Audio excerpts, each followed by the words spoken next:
tonight's meeting to order. If you would, please rise and join me in the pledge. I pledge Allegiance to the flag of the United States of America and to the republic for which it stands, one nation, under God, indivisible, with liberty and justice for all.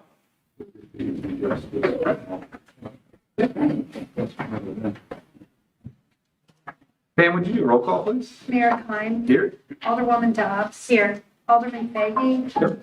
Alderman Donovan. Here. Alderman Huey. Here. Alderman Eidman. Here. Alderman Ross. Here. Alderman Prince. Here. Alderman Steiger. Here. Mayor, we have a quorum. Thank you very much. This time I will look for approval of tonight's agenda. Motion to approve. Second. Okay, I have a motion and a second. All in favor? Aye. Any opposed? Wonderful. No presentations or personal appearances tonight, I believe, so we will move along to the city administrator's report. Updated report at your seats. I'll highlight a few things here because I think they're important. Asphalt and concrete work set to begin June 2nd. To start the asphalt, looks like they're going to start at 4th Street East and cover Main Street, the downtown area first. I'm sorry. Work our way from South 4th Street down to Main Street. Start with that area and then work our way towards Washington, 8th, 9th. 9th is separate anyways, it's a separate area. But those side streets that are on the list, Market Street, past 4th Street, those are all on the list. I don't have a schedule yet, waiting on that, hoping to get that by next week.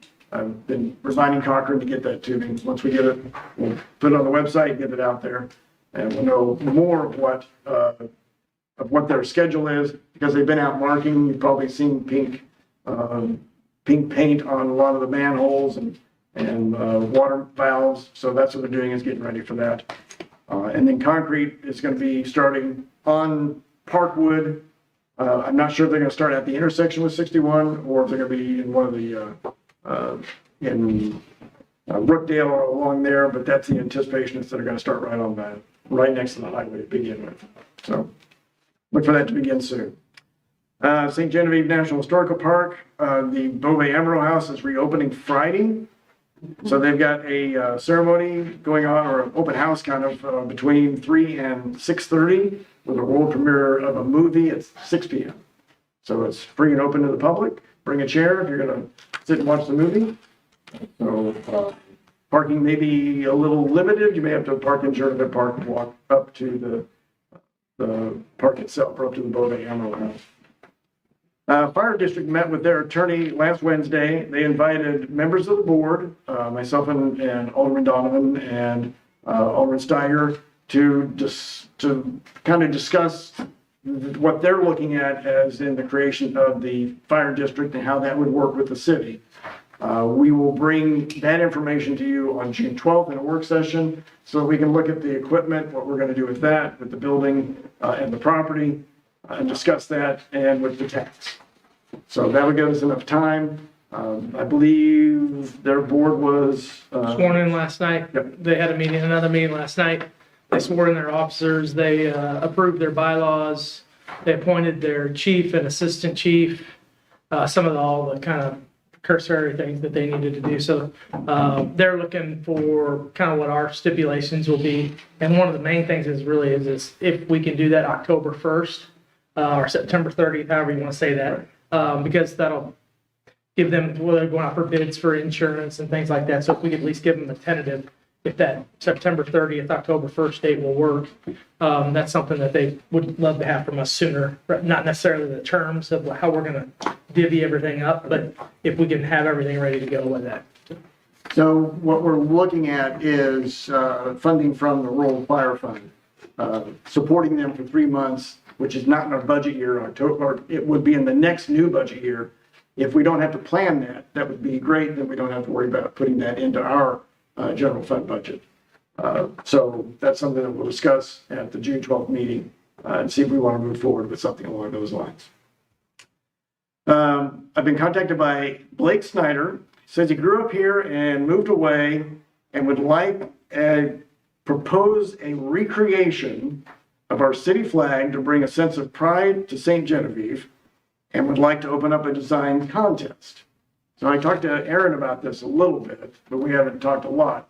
Is there any interest on this board, or do you like the design that we have now? That we haven't bought any new or had any new flags made. We want to probably do that in the next budget year because we've used all of the ones that we've made. So I don't know if that's of interest to this board. I don't see why there's a reason to do it. I think our flag is historic and reflects our French heritage and all that. So, Aaron's only idea was that if we went with the more of the theme colors that we have now of our, so I just want to get it kind of a flavor. We may pursue it a little further and then bring something back to you. I mean, if they showed us designs and then we also kept the original too and see if people wanted to change it or keep, maybe they're. And that's kind of what you could do with the contest. Yeah. I mean, that's, then Keep the original. they would have in- new designs, then you got another one that you may like better. I don't know. So who would have the final decision on it then, whether it's implicated or not? I would say, I would give the board that authority because that represents the city. I mean, with the rebranding is kind of brought some things up, but I don't know, as long as we have a say finally, I mean, I think that would be appropriate. They can contest it or do whatever they want, but I don't know that we really need it, but. Okay. I got one question on that is, I don't know, do we actually need to change it? Because one person mentioned they would like to have a different flag and then what the cost is going to be. Do we want to spend money on something like this that we actually don't really need? We have a flag. I don't know, I'm not for it. Okay. Right, that was what I wanted to broach. We'll work on it from staff and then bring it back and see if we want to pursue it further. Budget calendar, questionnaire is at your seats. I will also send an email tomorrow if you want to fill it out electronically. So this breaks down what our pattern of what we're doing. This explains what the budget process is. The dates of the meetings are on there that we'll be talking about the budget in particular. We'll start looking at the 5 and 10 year plans in June. We'll do line by lines with the department heads in July. We will bring you that information in August. We will sit down in the middle of August and go through the capital items and any other items that you want to discuss that are in the line items. Get that finalized by the August meeting and then have it prepared and ready to go by the first September meeting for first reading. And then and if there's any questions at that point, we can have another work session in between. But the idea is that we have the first reading, first Thursday meeting of September, second reading on the second meeting, which would be the fourth Thursday, and then it goes into effect October 1st. Any questions about that? Yes, sir? No? Okay. All right. Any other questions? Yes. Number 2 on your list, about the bridge. When were we estimated to start work on the bridge? What? We were planning on this, they were planning on this year to start. To start the work? So you're saying now it has to be back the year in 26? Because Do they you have, have any assurance that the archaeology group is actually going to go out and get their job done in a year? they're estimating that it'll take 4 to 6 months to do the archaeological survey. But then that puts them in winter, so you can't do they don't want to start the construction then, so it wouldn't start until spring of next year. So it just puts it off until Okay. 2026. Once they do the study, that's the end of it? Are they going to do more work before we can start? I don't know that. I think the archaeological part sort of snuck up on them from their engineers, or somebody had mentioned, well, by the way, St. Genevieve is a historical town. And then that kicked into somebody's, they decided that they needed to have a survey because there is potential that they will disturb something. The only thing is that I think we talked about this bridge 15 years ago about it needed to be rebuilt. Yeah. And then we're just pushing a little farther down the road, you know, it seems like something else comes up and we never get a new bridge. It's still a flat grant, it's still accessible, it still will be paid for through that fund. But, yeah, you're jumping through another hoop. Same thing we had to do on the sidewalk on St. Mary's Road. Oh, yeah, thank you. Happy, I thought there was some pretty guidelines from that flap agreement on that bridge too. That money had to be spent in 25, so I guess that's all been addressed. Yeah, yeah. I had one other comment on number 5 and stuff, just to kind of, what's customarily done when a fire district, especially with a municipality, for some of you may not know, is for the city to donate the equipment to the fire district. You know, so that's something you can be thinking about for the future. That is very normal for that to happen. Now, the property may come up something different. You know, it may be a lease, something like that, but the equipment is typically donated to the district.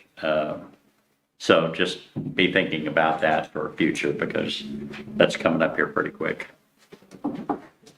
I actually gave Happy a form that the State Fire Safety Board has that it's kind of a donation procedure or donation memorandum of inventory and what we would be transferring over to the fire district if we chose to do it that way, because it is so standard that the Department of Fire Safety, the State Department of Fire Safety has a form to fill out.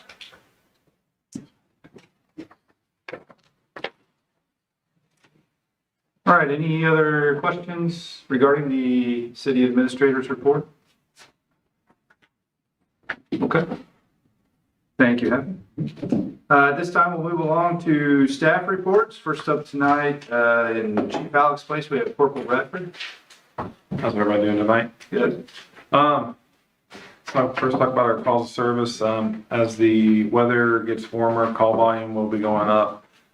For April, we had 491 calls for service, 78 officer or offense reports written by officers. We had 238 field interviews completed, 48 summons were issued, 170 warnings were issued, 46 arrests were made, 3 drug incidences were reported, and 6 DWIs. Big thing is with the warnings to summons ratios, we have a lot of proactive officers right now that are, you know, getting minor traffic stops for, you know, certain lights being out and stuff like that. So a lot of those don't really result with summonses. So that's why the ratio is a little higher on the warning side. Canine Aussie, he's utilized 7 times. 1 arrest, 1 gram of methamphetamine was found. Staffing, today was Sergeant McClure's last day, so we are currently down 2 officers with another officer in the final stage of possibly leaving. So the possibility of being down 3 officers by the end of June is likely.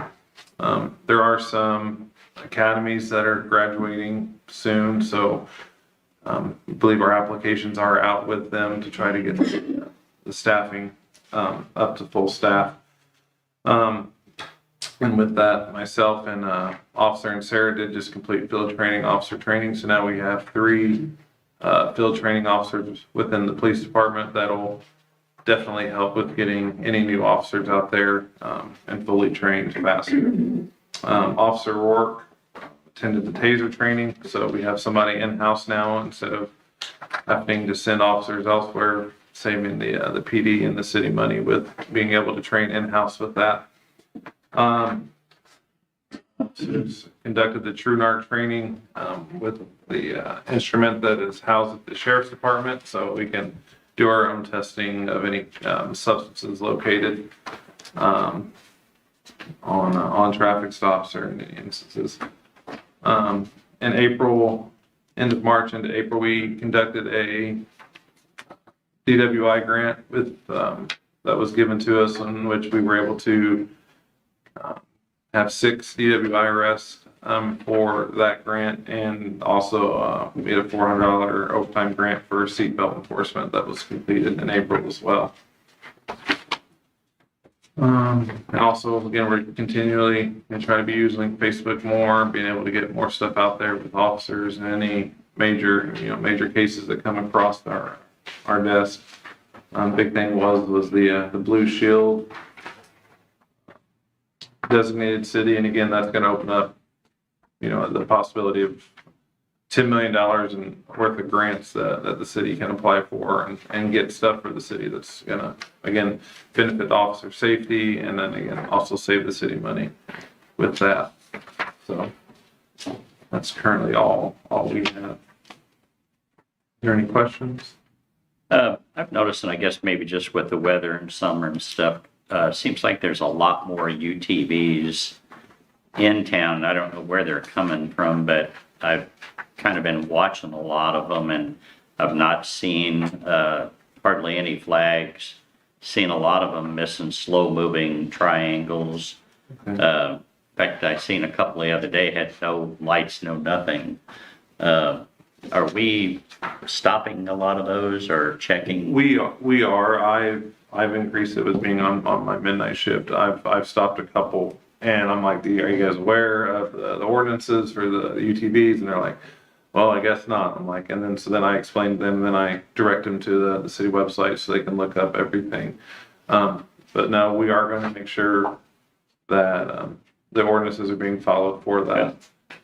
Because again, a lot of people, I have noticed an increase in them as well. And again, obviously they'll be coming out with the summer months. So no, I will make sure that I'll let the officers know to make sure that they're making sure that those UTVs are falling underneath the ordinances. Yeah, thanks.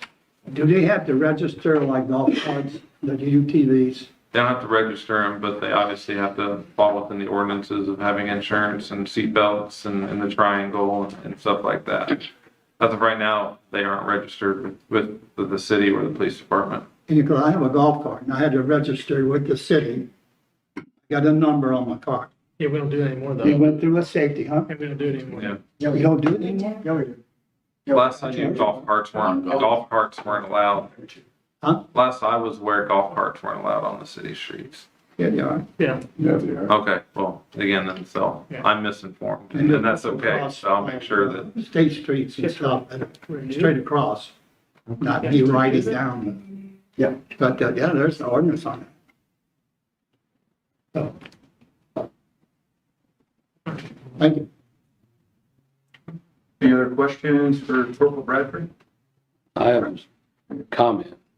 Up there, I live on Washington, goes down through there. Those side-by-sides, UTVs, whatever, they just, when they leave that stop sign there at Fifth Street, it's gas on all the way down through that swag there by school. 40, 50 mile an hour is not uncommon at all through there. you said Washington and Fifth. Yeah, between the school, that nice smooth piece of asphalt there. Yeah, and again, once, at the end of the school year, we were hitting speeders and, on Washington quite heavily. So we can make sure that we're still maintaining that and doing some stationary radar on Washington, but, we can keep doing that for sure. These are usually later in the evening, about sundown. Peak running time, Okay. you can hear them come off that stop sign, they never get off the product until they get past 6. While we're on the subject, I requested extra patrol down Leahy Street last night, or yesterday, and nobody showed up today. We've got neighbors standing out in streets videotaping these kids. It's been going on for weeks. You They requested blow yesterday? stop signs, yeah. They blow stop signs and they're doing about 50 down the road and racing. They pull up next to each other and race Okay. And what time does that normally happen? right at 310. At 3:10? And it will happen tomorrow because there's a game. There's a baseball game or? Yep.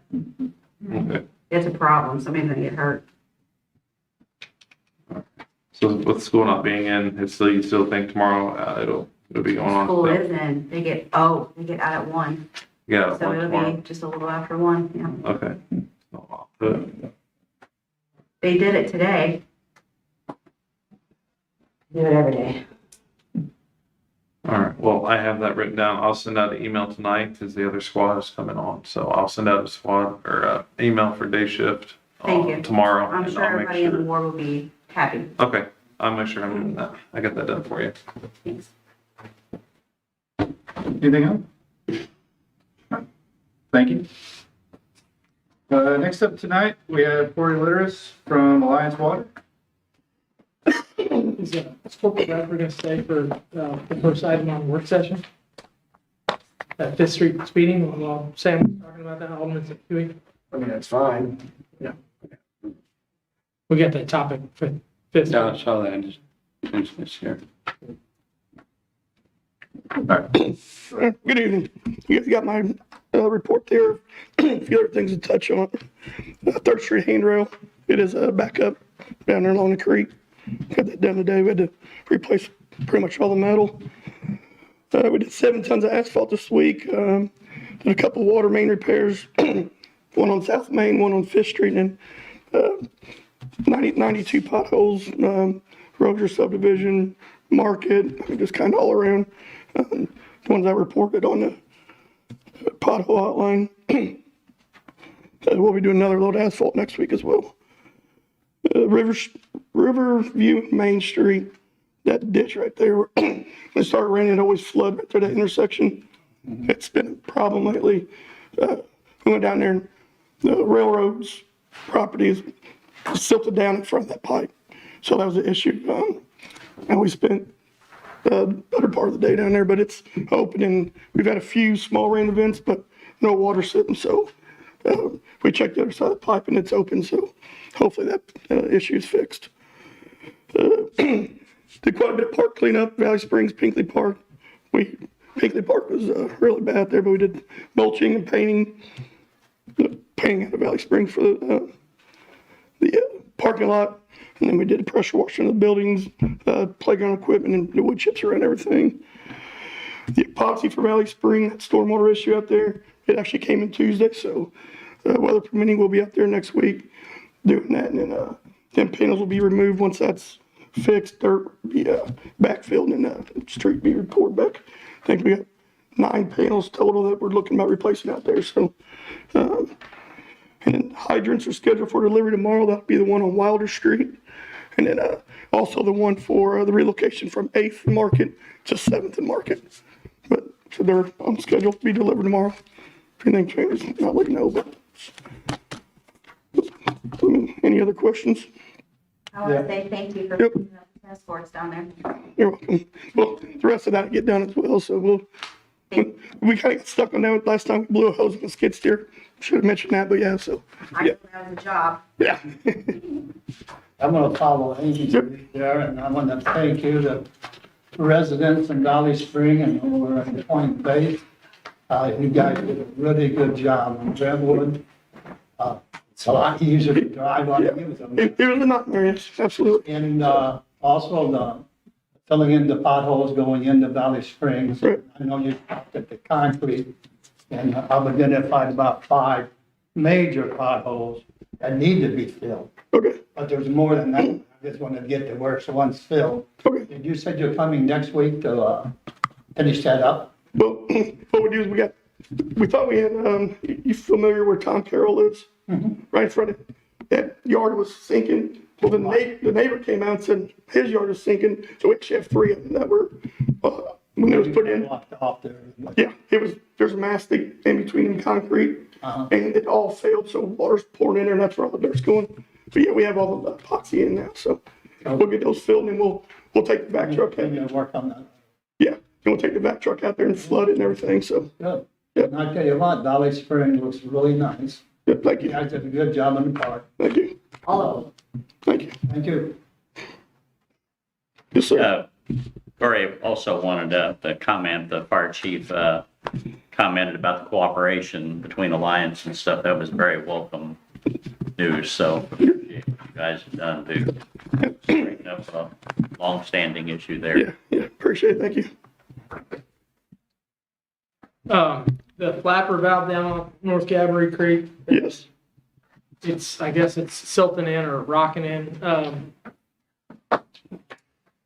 And I know there's probably not, you stick it any further out, it's probably gonna get knocked off. So I'm sure there's not much else to do. I think it goes back to ensuring that we get that pump in down there because we can't rely on that flapper valve. We're actually going to pull that pump, I think, right now with the dry season. We'll wait till after this weekend, obviously, but that way if we get an UV, is going to tear it up, obviously. But I'm happy Cochran sends the duckbill check valve. It comes down actually 45s down, kind of into the stream a little bit. We're waiting on pricing from that. It's been 3 weeks, but they sent us a different price, but we're waiting on duckbill pricing because that would eliminate that flapper just going straight out, would actually kind of go in a flow. But yeah, that pump, like I say, we'll pull just we get a big rain chances or whatever, we'll do it down there. Any other questions for Corey? Okay, thank you. Thank you. At this time, we will open up the floor to public comment.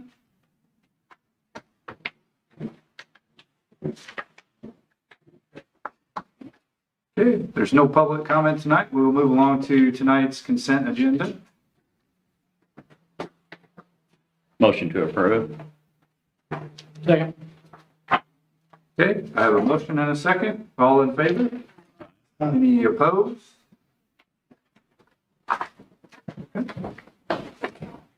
You want to vote yes on the consent agenda? Sure.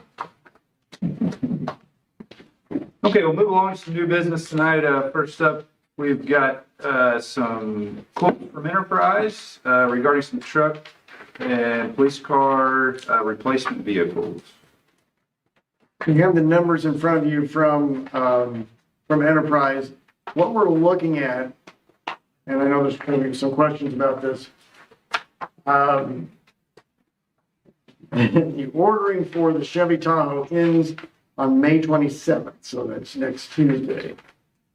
If we want to get them ordered prior to the new budget year, or so we can have them in the new budget year, then we would need to order now. If we decide not to buy them or to use them, then we would look at, they could look at selling them to another department because somebody else would probably want a pursuit vehicle or an administrative vehicle in one of those.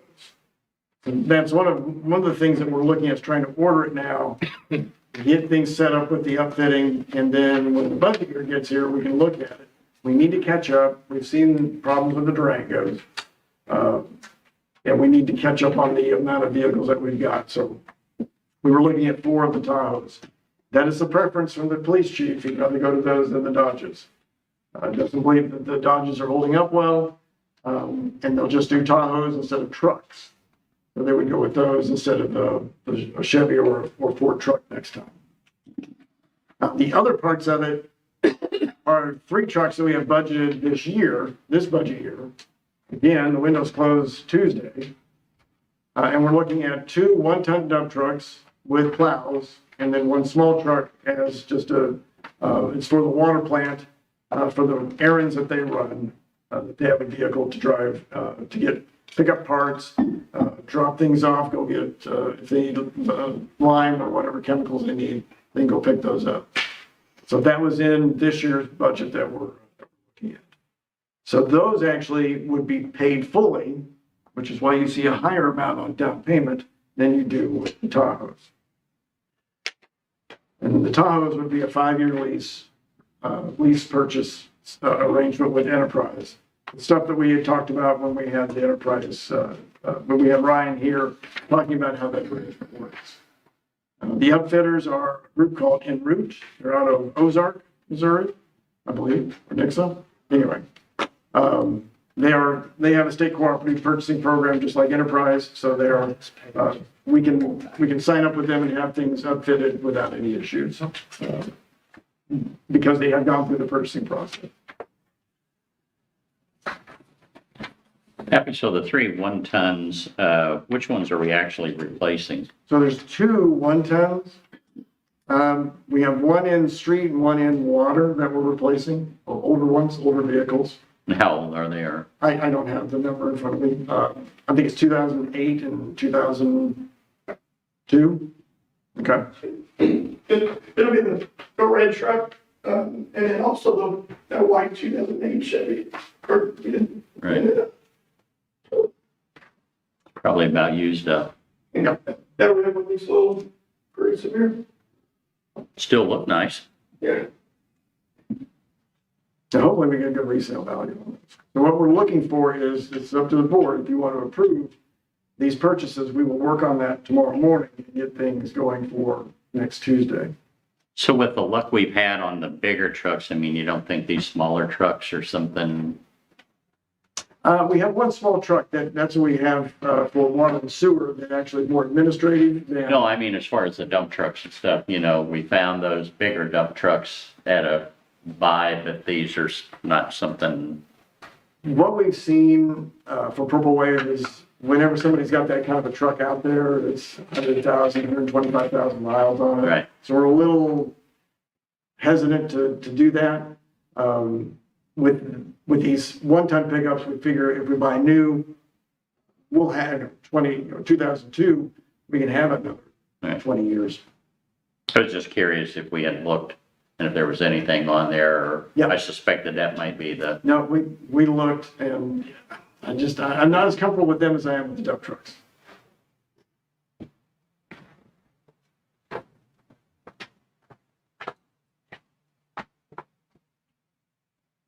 Questions?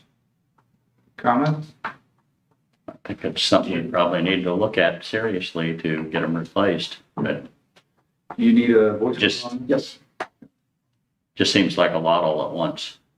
it is, yeah. Right. The one thing I can say is the trucks have all been already budgeted, so that's in this year's budget. So we don't have, those are gonna be paid for. It's the police cars that we're trying to catch up in the next budget year. So these amounts in here are just for the vehicle, that's not the plows and Yes, no, that's wild. that's everything? Okay. So you're looking for a motion or, yeah, a motion to approve? Second? Okay, I have a motion and a second. All in favor? Aye. Any opposed? Okay, thank you all. Thank you. And then, last item of new business tonight, we have a first reading of bill number 4674. This is an ordinance approving a budget amendment to the city of St. Genevieve for the fiscal year 2025 budget relating to various revenue and expenditure increases. Let's go. Happy? Can you give a brief explanation, especially for some of the new guys, exactly what this is? So we adopted the budget back in September last year. When things change or we see either an expense or a revenue item that is outside of what we expected, we bring back a budget amendment for the board to adopt. So we've done this actually a couple of times this year. We usually do it at 6 months, but when something comes up we think is important, then we bring it back. In this case, what we have now is the financing for the Prop S street improvements that we're doing. That has now been deposited. We need to reflect that in our system and in our budget, and we need to make expense payments out of that fund. So I want to set up the line items that you see that Sue came up with that are included in here and put those into our budget so that we have that to write checks out of when we start construction in a couple of weeks. Motion to approve? You got it? Second. Okay. I have a motion and a second. You'll have these. All in favor? Aye. Aye. Any opposed? That will conclude our regular business. Anything to discuss at this time? We are going to move into work session. Just a little bit more on the fire district. I don't know if you want to do that during the work session or here. I don't have an agenda item in the work session, so. Just make the board aware that the fire department, the fire district will be coming to us on the personal property, the vehicles and the personal gear and pumps and things like that. And then also separately, they're going to be wanting to know what we want to do with the building and the property. And so I think Happy has a recommendation that's probably pretty solid. But I don't know if we want to talk about that now. We need to do that in in June, but I've got it scheduled for a work session, so we have time to bounce that around. Because we're still waiting for the paperwork to come from their attorney to our attorney. Yeah, I think that was, she got Mark's number. Well, I think she had it from the last meeting. She should. The big thing that they want to know about sooner rather than later is that date, is if we can free up those rural fire funds and get them operating. I think the chief looked at what he thought it might take to fund. Their calendar year is going to be January 1. Right. They're not going to have the same calendar year as us. So they just need to be able to be in existence from October 1st to January 1. And they'll probably get some funds from the county probably before January 1, and then the bulk of the funds after January 1. So they'll be self-sufficient probably by December, but worst case scenario in January, they'll be getting funds from the county and being able to be on their own. But if you're 3 or 4 more weeks, we're putting 3 weeks, we're putting off till, but we don't have another meeting till the 12th, huh? Right.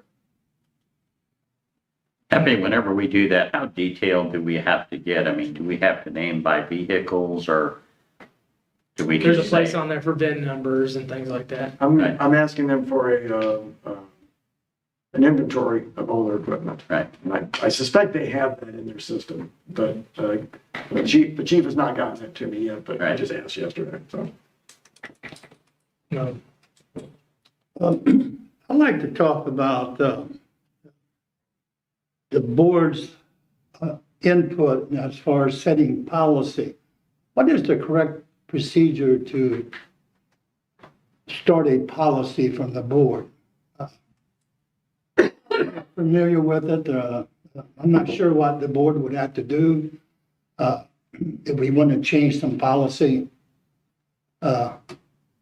Because one of the things I would like to see is, the aldermen being more informed of what's going on in their wards. It was nice to hear about all the work that's going to be done by Alliance, but it would have been nice to have that before this day to talk to residents. So I'm not sure what the procedure is as far as setting the policy, of how we're going to be informed and when. So I need help with that. Well, I think we discussed at the last meeting that we would send out something at the beginning of the week to the emails. We'd email everybody just to let them know what Public Works we had coming up, where they planned on that week. So this week, we didn't have a meeting on Monday because we had a department head meeting yesterday. So then we sent out that information after that yesterday. So technically, next week, it's a holiday, so we won't meet on Monday. And if we get together on Tuesday, then we'll send out an update. But we'll send it out via email. All right, I mean, aldermen, women get an email. I never received one. I have an email account. I think it works. But I've never received any emails. So I don't know, and I think we sent one today, and then we sent one to your private one, or to your personal one. So you should have received something as a test on the city's one if you've got it set up. And then just to verify, we sent it to your other one. Well, So I did look at it before I came here, and I had nothing in the city one. Right.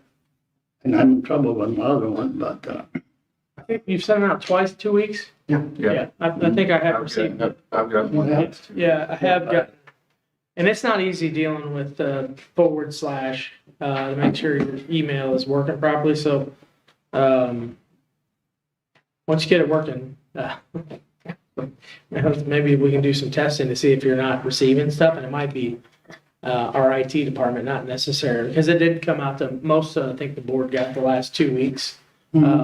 And it's been helpful, so that's been good, so. Okay. Yeah. So I might have to just check, make sure that I'm actually getting any emails or I got it set up right. You want to come down here and do that because he's got to get them on the phone and it's relatively quick process, but he doesn't mind being bothered. Have you been getting the agendas from Pam? Well, in my, Not paper Mail. copies, email copies. No. Have you been, oh, well then something's screwed. Yeah, yeah, that's, exactly. okay, we'll work on that. Come on down. I mean, that's, I think what, that's the way You to, don't even need I think what Happy has sent out the last 2 weeks, it's limited, but it's, So, Is it helpful? yeah, it's helpful. Yeah, as long as we get a little help. It's a quick rundown. Yeah. yeah, I'm not gonna get too detailed, but, at least give you a rundown of where we think we're gonna be through the week. Right, that's all we need. If somebody asks us something, oh yeah, we're planning to be there next week. That's what I've been told, and things like that. Just so we can talk to people and see what's going on. Okay. All right, thanks. I just looked at my personal email there, and the last one I got from the city was this right here. That's the only correspondence I got on my personal email. all right. So we're trying, we have to wean you to the city's email so that we, Right. I've been working on that. I got come on a down. bunch of time on my laptop and my computer with Yeah, that. because we talked about how to set that up, but if it doesn't work, Yeah. just come on down to the office and we'll get it. Okay. Okay. All right, anything else at this time? We've got a pretty crowded work session, so let's move into that. We good? With that, we will adjourn.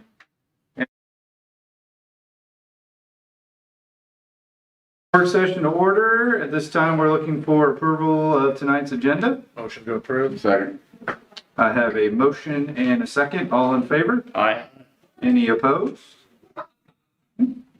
First item on tonight's work session agenda is regarding the speeding on Fifth Street. So Mr. Brownie brought that before the board. We talked about a little bit speed humps and that kind of stuff. And it's like, well, let's get the data. Let's see what's going on up there. Yeah, okay. We had it there for a week, didn't record the full day of the 8th, and then I think the 12th, it also didn't record a full day. So if you're looking at the days we really wanted to focus on the 9th, you had 591 total vehicles. 99 of them were over 29 miles an hour. Keep in mind, this is a 20-mile-an-hour zone. On the 10th, there was 842 vehicles. 126 of those were over 29 miles an hour. And then on the 11th, you had 597 total vehicles, and 79 of them were over 29 miles per hour. So on the spreadsheet I gave you, it broke down the hours that people are frequenting that street, highlighted by RPC as to when somebody was, or when the speed was over the 29 miles an hour. Somebody got up to 53 miles an hour. Yeah, that's impressive. Yeah. 46, 45, Yeah. So 47. I would say there is more of an issue than what we imagined. Yeah. Pretty bad. I talked to Mr. Browning. He, again, was talking about a speed hump. He has withdrawn that request because he saw a TV program on speed humps slowing down emergency vehicles. So if something would happen up on Fifth Street, he doesn't want the emergency vehicles to have to slow down to get to whatever situation or issue is going on. So that comes down to, you have a few options if you want to do something up there. The cheapest is a stop sign. And then if you run the stop sign, it's an automatic ticket. They hate every day, all day long. Well, yeah. The cops blow it. So, Or you have a speed notification sign, like a radar sign that says your speed is, it's the one you all drive through when you're going north on 55 and you're going 70 miles an hour and it says 60 We miles still an hour. have access to that thing the county has, that radar thing that flashes up your, We looked at that, but it's so large. Trying to find a spot to put it. It would be hard to fit it on the street. Yeah, I think it was that pretty big. quick wasn't it? over there. it's a box. I mean, it's probably the size It's not of a small trailer. Yeah, it's a small trailer. Yeah, but trying to find a spot on that, like the street where you can leave it, I think there's just some concern with that, but anyway. Is there a method, a camera like they use in the construction zones? They use them all over in construction zones, and you just get a ticket mailed to you. There's something that we could do here for people that's running, say, not these major speeders here, set a limit on it. Say at 32, whatever, send a citation. So speeding. Plate owner of the car, and if it's the person's father getting a ticket, you're gonna say something to the kid. I thought that was like in litigation at some point. Like Those they are, did. those are, Speeding cameras are against the law. Yeah. that's what I thought. the state legislature and red light cameras. Okay. So, Knew the red lights were, I didn't know the speeding was. yeah, and partially because you don't know who's driving. Yeah. You still take the picture, but you don't always know who's driving. That was a big issue with that. I would suggest just putting up signs, they're your radar area or whatever, and then just step up enforcement for a few weeks, and if we gotta, Could you make it like a double fine zone? I don't know how that, I don't know. Something to do with the school zone or Yeah. something? Yeah, I mean, try to deter it, make it is there, I don't know how you determine that or how you go about I that. don't know how that, in construction zones, you can do that. The state can do that in construction areas. Well, I've seen them do it outside of construction areas too, I feel If like. it is if there's a dangerous area, Yeah. it's like, they did that for a time, but they're making that declaration. But we'll see. At this time, Dangerous area because a lot of kids walking right there. Well, and I think- Not ride transportation. That's the justification, I think, Out of the way, too. for maybe wanting to do something like that is because it's near the school zone and there are a lot of kids that walk in that area and Yeah. that are out and about and there's bus traffic, there's a lot going on there. And maybe if you made it a double fine, maybe that would deter, I mean, all it would take is somebody to get one of those tickets and take that home to mom and dad, and I feel like that would solve the problem. I know it would have for me. well, It might be something. part of the problem too was when the bus company started routing buses up that street. Yeah. The biggest, Hold on, guys, we need the focus. biggest thing that contributed to the speeding is when we made it a one-way street. When it was a two-way street and people knew that vehicles were coming the other direction, they weren't speeding up that street like that. Now they got the whole street to themselves, they're not slowing down. So open it back up to two-way, there's all kinds of things that we could do but then we'd have to limit parking even more because That's gonna be hard with, the parking there, and there's some pretty narrow areas of that street. I mean, you wouldn't be able to get two cars through there, so you got. Market Street's pretty narrow in a few spots too. Yeah, well, we have a few.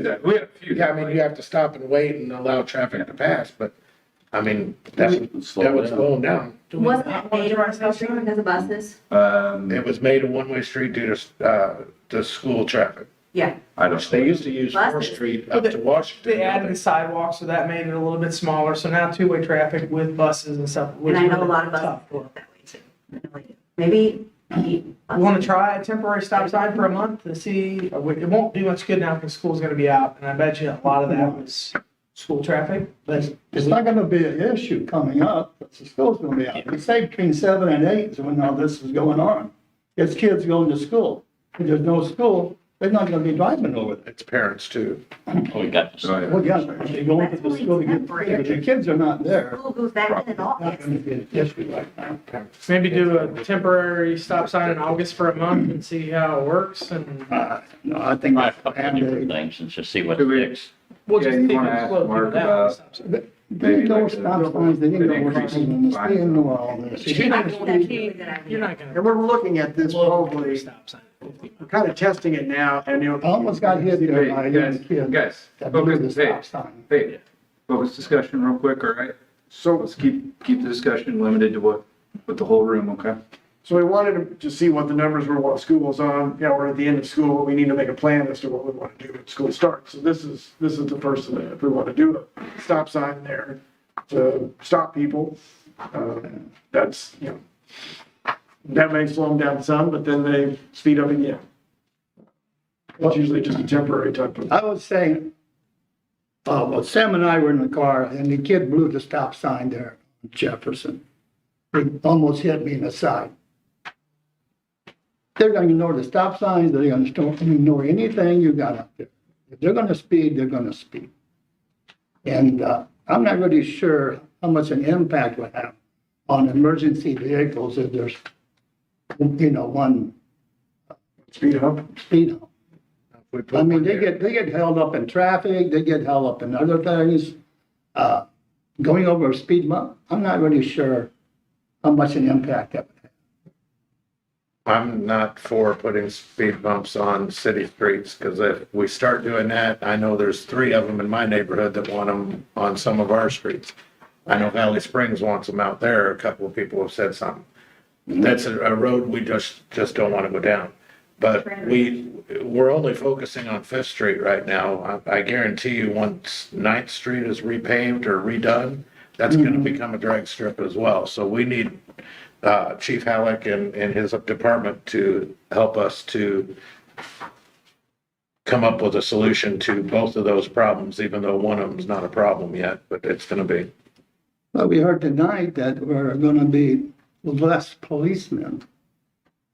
So I'm sure they're gonna have a hard time patrolling these streets to make sure. It's back up again. Well, yeah, the good news is we've got a couple months here to probably develop something to put in place there by maybe the start of August, when school does fire back up again. And maybe that is the discussion, maybe it's pulling chief in, seeing what he thinks. Continue to, I mean, I think we maybe bring something back with a few different options and we can maybe decide from there. And maybe when chief's here too, it might open the discussion up a little bit more what he thinks. Might deter speeding in the area. I mean, he may be able to give us insight if we are able to do like a double fine. Does that really deter anything? Is there really anything that comes of that? Do we see reduced speeding in those certain areas, or is it just more or less status quo? Happy, could we not notify the school that this is happening, since the majority of them are, maybe they could send out something, however they notify students that this is a problem and this will be addressed by the police. Maybe that'll I was gonna say that. The school temporarily, needs to get involved. right? Is this meter, this counter, is that difficult to set up or limited availability or anything on that? Or Just limited availability, but we can request it. guess what I'm driving toward here, this study was done during school. So we have these hard numbers right here. To do a similar study in summertime and normal time, so you'd have numbers to give the school, this is your school's problem. You know what I'm saying? We'd have on season, off season, set of numbers, say you're the problem. Here's your time. And then, I don't know if we want to say that the school's the problem. well, what I'm saying is the school traffic. No, but just to get them to notify the students that it's a problem. Right. Yeah, it's past Well, and- word that, we can't do this. And, they're two police officers they have up here. They can enforce city ordinances. They can help patrol any city street at any time. I mean, they're sworn officers for the city. Maybe they can help as a resource, get their officers out there to help with controlling traffic. It shouldn't fall directly on us. I mean, Do they have two up there, or they're spread between Bloomsdale and? well, depending on what's going on, but sometimes they're both out there, sometimes they're both here, sometimes one's in one and one's in the other. I think that is an interesting thought though, to get data maybe during the summer, and that would isolate if it's purely a school, or if we feel like it's more of a school traffic issue, or if it's just a everyday traffic issue. Can the SRO officer get involved in this? Yeah. So they are under the direction of the school, not under the direction of the city, but they are post-certified police officers through the city and through the county. Guess what I'm So we saying? can ask, but it's not something that we can direct. Okay, that's what I'm saying, is we have the data, we could ask the school to maybe help us with their SRO officer in a certain time period. If you have the data, maybe you could help us a little bit here. Yeah, but I don't know what duties they have, so we'd have to ask. It's correct, I'm saying this is a possibility there, one more officer, maybe to help out. Right. Or just the presence of a car. So well, it would be that, because I don't believe they have radars or any of the other equipment that we do put in our vehicles. At House Springs, they used a dummy in a police car. Some days they had a dummy in it, some days it didn't. Right. That was very effective up there, you didn't know what was going on. If we had a spare police car, something cheap, just park it there. Yeah. We gave them, Does the school do anything to help with traffic flow or anything like that? Because the one time previously, we were talking about where all the parents line up because they're blocking all the streets and everything. I'm not sure if anything's been done with that. They talked about it. So I'm not sure, like, did they get involved at all about making sure the students are safe and are directing traffic flow? Yes, yeah. Yeah, I wasn't aware of it. So that's a coordination between the police, the administration out at the school. They'll be talking to the bus companies, everybody. You know, they've got it rerouted now to where it's, you know, you've got a longer line, you're not out on Market Street. I mean, there were some big issues a couple of years ago. They've resolved those to a certain extent, but you still have enough parents that want to come pick the kids up on residential streets, so it's not the easiest, but the school has people participating, to help with that.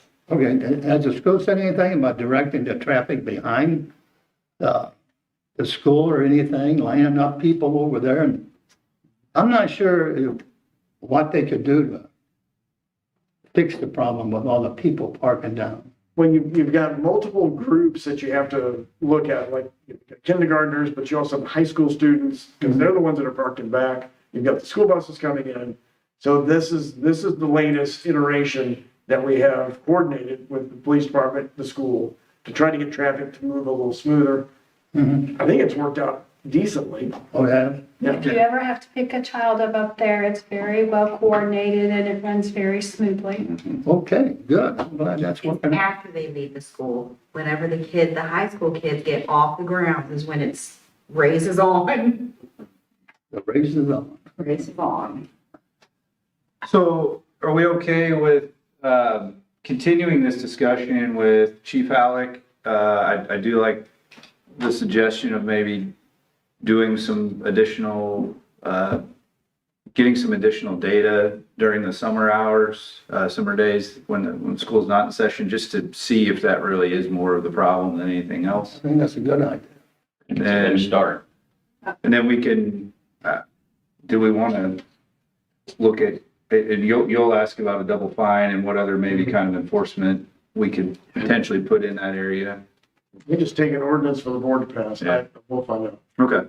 I think this is going to be an ongoing discussion here for the next couple months, so I think stay tuned on this and we'll get some more data and then we'll try to get a traffic counter out there maybe June or sometime. Yeah. Okay. Okay. Happy, who establishes these school zones? Is that, I believe the board does. who does it? Board, I believe the board does, but I've never initiated one, so I'm not sure how Right. that works. Yeah, that would be interesting to know if we could set that as a school zone, or the school board, or whoever. Okay.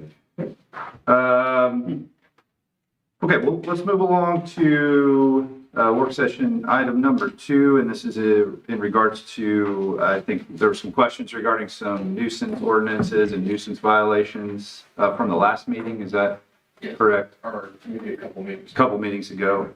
So I think you've got some data there.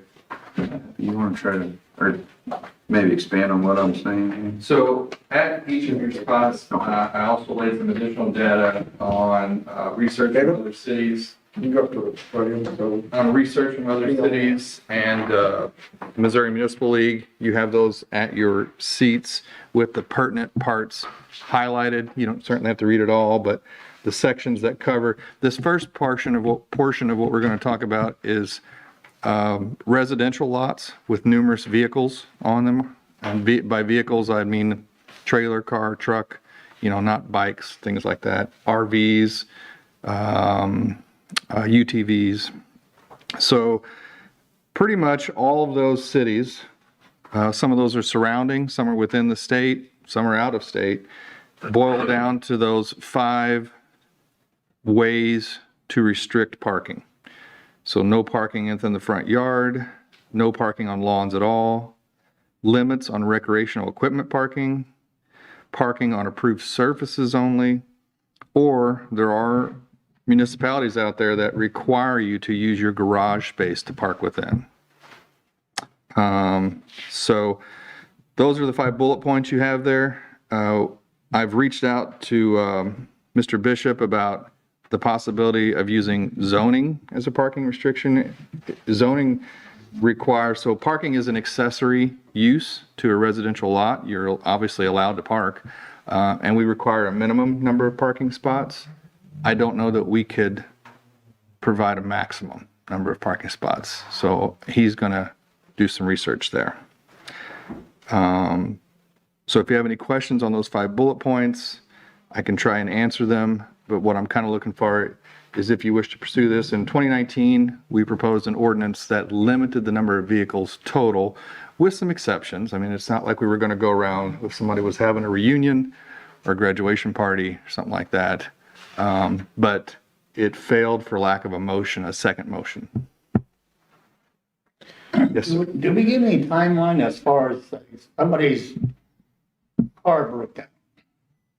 And we give them any time to get the car fixed, like 48 hours or 60 hours or something like that, in case they're working on their car?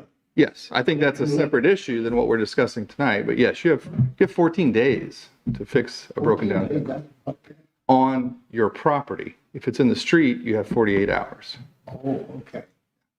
Dave, the last time this came up, we had looked at a few things and it was kind of a general consensus of the board then, not necessarily the board now, that the restrictions that we were looking at was basically punishing the entire city for the actions of just a couple of properties. I know I argued that in my neighborhood alone, myself included, I do park on the grass at times when I need to, if I don't have enough room, because I don't want to park in the intersection, which is the only place I have to park, is right in an intersection. And, from time to time, I do park on the grass. I got neighbors that put their utility trailer alongside their house in the grass. Not a single person's complaining about it. And I thought we decided then that we were going to try to find some sort of way to define something as a nuisance without it affecting the entire city. I know a couple of the properties that are in question, we were going to tighten our belt and define a nuisance better so that we can address those properties rather than putting something that the whole city would be required to do. Because I'm telling you, there's a lot of people that do park in the grass, and it's not like they just drive up in their front yard and stop. They nicely park stuff. And I think we're opening up a can of worms to punish the entire city for the actions of a few that got their whole yard full of vehicles. So I've spoke to some of my peers in other cities, and it's pretty consistent. This is 2 to 3% of people throughout the city who cause problems like this, maybe up to 5%. And we did have that discussion. We did do some additional nuisance definitions, but they did not revolve around parking vehicles in the front yard. And, to me, the grass is not the biggest issue, even though I've got one in my neighborhood and it's muddy and they drag mud out on the street from time to time. But most of the ones that I see parking in the grass, like Joe said, pretty responsible. I mean, they don't pull in there when it's wet. They, have a little pride in their lawn and stuff, so they don't abuse it and stuff. But, the ones we're talking about here are obviously the ones that have, numerous vehicles, piles of other debris, and that's the part, the nuisance. I know we've been through checking the license, and I think we ought to require not only license, but we ought to require proof of, even though you have to have it, proof of insurance on that vehicle. Because I firmly believe there's somebody doing something, that's not quite up to par there with the insurance and stuff, because that makes no sense. But we need to get the nuisance thing, because it's not only the vehicles, it's what they pile in the back of it, it's what they pile alongside of it. And Joe's right, the nuisance portion, the number of vehicles is an issue too, but the rest of the stuff that they're doing along with that is a nuisance, and that's the bigger problem. I mean, I've had one say that, flat work isn't a permitted, they don't need a permit to do flat work, is that correct? And if we were to do something like this, they're just gonna put in So if you went, around the whole house and Sure. they're gonna park wherever, you know. if we were to go, if you all were to decide to go with, no parking on lawns or no parking in the front yard except driveways, we'd have to have some sort of enforcement on how much you could pay, or it wouldn't serve its purpose. I'm with Joe. What is the definition of a front yard? The definition in zoning is the front of the building for, Got some of those houses that are right on the street. so like the property that Alderman Donovan's talking about, that this would not resolve that problem. Well, but, yeah, it's gonna have to be more than just the front yard, because, but I mean, these are parked right up to the edge of the city, at times, sometimes out on them. But there's no way to deem the property you're talking about a nuisance unless we apply that to everyone. Well, in theory, if you get enough complaints about that one property, then that would constitute a nuisance. And it would go to we'd have to have a hearing and both sides, I mean, you'd have to have signed complaints. I mean, Is that the procedure? Not for we vehicles. talked about, well, I mean, if you get enough complaints, then that in itself constitutes a nuisance. So you're talking about a public nuisance overall versus a vehicular nuisance. There should be more to it because, I don't know, the one house across from, Dr. White's office, I mean, they got UTVs parked in their yard, trash cans in their yard, bicycles, everything possible is in the front and side yard. And it looks terrible. David, Here you got a would this be enough business to- across the street, Use permit? I'm sorry. huh? I mean, they cross the street from the veterinarian clinic and then you gotta look at this trash sitting there on the corner. Yep. Well, they're not happy about that, it makes things look pretty bad there. What do you do with all that other stuff? We're talking about vehicles, people are putting all kinds of junk. So that particular property, they've been cited multiple times for trash, vehicular parts, and if that stuff's out there, we cite them.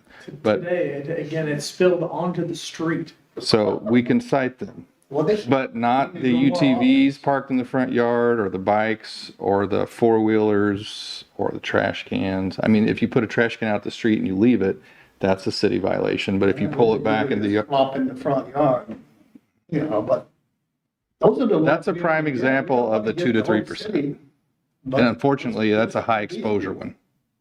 I'm sorry, Amy, what? Would this be enough, if we could do this, to get rid or yank a special permit?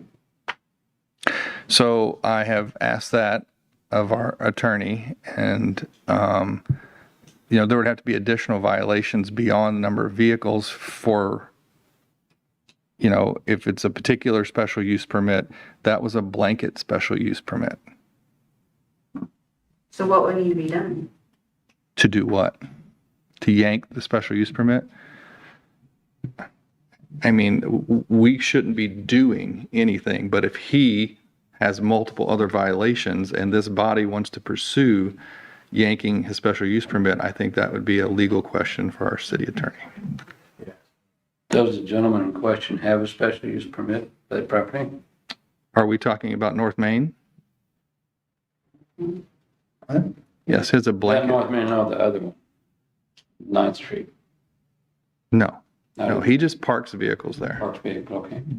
But there's also this, well, I guess you would say Washington, but then there's North Main with the broke down vehicles that's facing the road that's clearly able to be seen on the road right there. A special use permit for that property owner covers multiple properties. Yes, sir. I was at that meeting, and I think Alderman Prince was there also, but in 2019 and stuff, and correct me if I'm wrong and stuff, but it seemed like the big issue was the number of vehicles was what the people at the KC Hall that night were really complaining about was limiting the number of vehicles. It wasn't the fact of nuisance items. Yeah. Being around, the tires, No, you're absolutely right. That's why I didn't put number of vehicles on this suggestion. right. And I think through this here, there's a number of issues, limiting the number of vehicles, requiring, But you got people like right in Roger Edition, right on Walnut Street, they've got 2 or 3 vehicles in a small yard, 2 or 3 like trailers, enclosed trailers. right. And it leaves no more room in that yard. So an example of 9th Street, you can have 7 or 8 or 10, I mean, whatever that number is, but he's got a bigger yard. Whereas you go to a smaller front yard and 2 or 3 ruin it for the rest of the neighbors. So you can do the 5, but it really is not gonna solve all the problems. It's only gonna Right. solve a few. Because there's only a few people that have a dozen cars. So there's no, like I said, I got out of it that it can be deemed a nuisance per property if there's enough complaints about it. Now, I don't know how many complaints that requires, but I could have sworn Mark said if you have enough valid complaints and they're willing to come to a hearing and we can address it then. We can certainly ask him.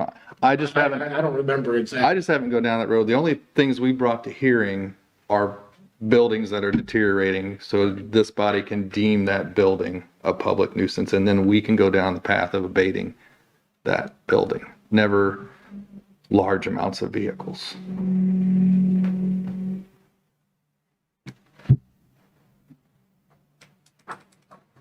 We can certainly, or I can email Mark and ask him about that possibility, along with what I mentioned earlier, a maximum number of vehicles from a zoning restriction, but then we're talking number of vehicles again. And again, I think we've all brought up, there's like 5 properties. We can probably all go through them in our head. Those are the people that are causing this issue for everybody else. Just gotta wait them out and then get the new group 5. Just got to come up with enough There's always issues or enough rules and stuff to eliminate all of their excuses. Thank you. I'm with Alderman Prince here. I don't think we should punish the whole city over a few people. Well, but Leave it really at not. a few people.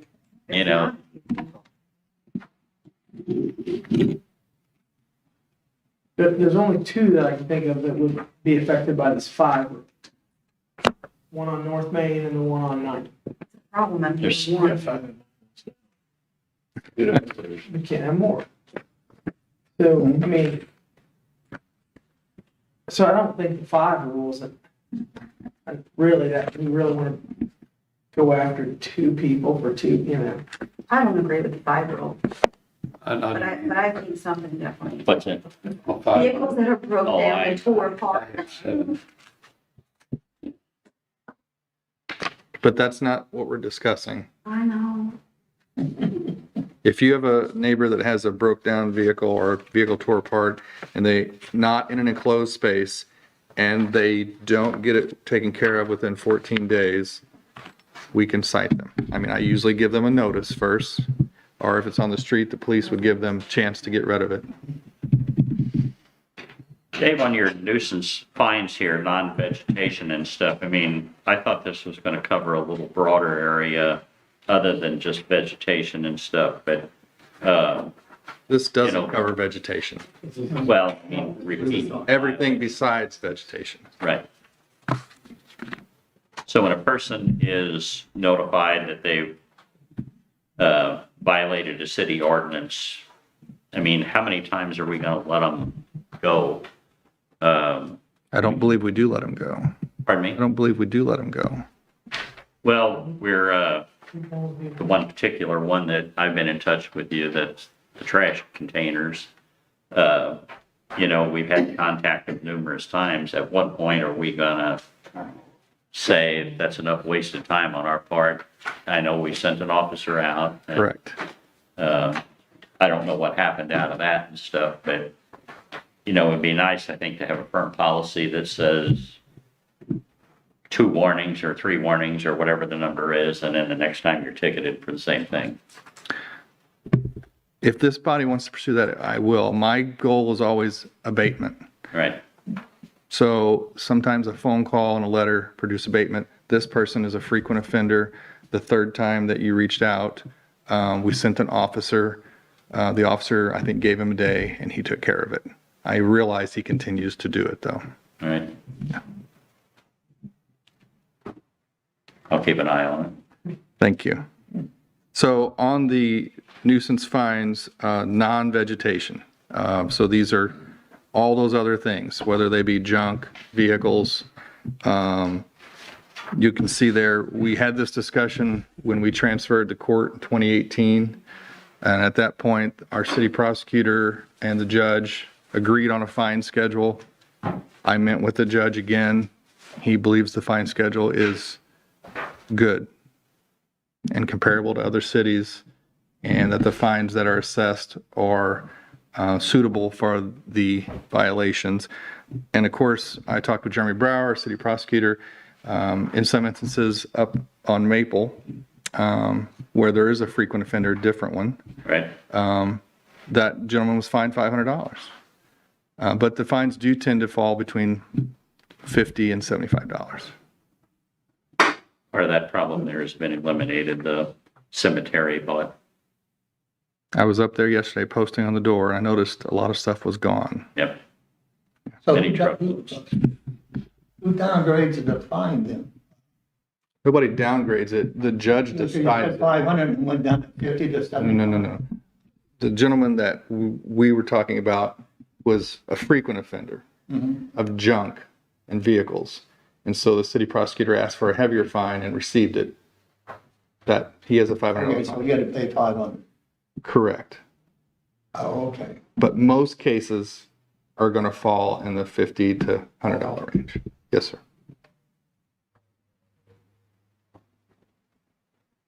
So they don't think we should up the fine when you talk. I don't think he would agree to up the fine. Pardon? I don't think he would agree to up the fine.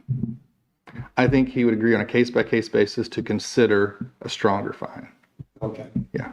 And we do that when we issue a citation. If it's like this gentleman, I call Mr. Brower, ask him to ask for a stronger fine. He does. It's still in the judge's hands. But in some instances, particularly where we can produce proof of past notices, he will up the fine. We still have a lien. Yes. Now that's not the fine. Right. That's for mowing.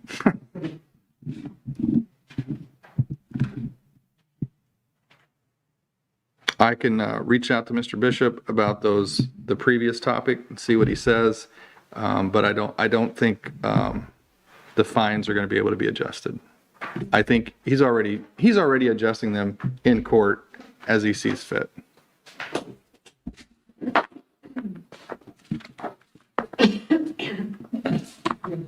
Other questions?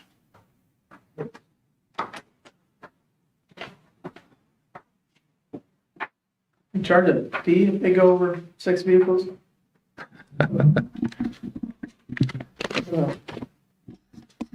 Permit needed if they have over 6 vehicles?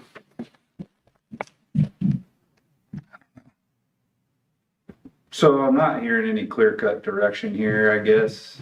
We kind of hit them all and we haven't decided anything. Do we, I mean, I know there's some stuff to discuss with Mark regarding legalities. Do we want to wait to see what the answer to that is?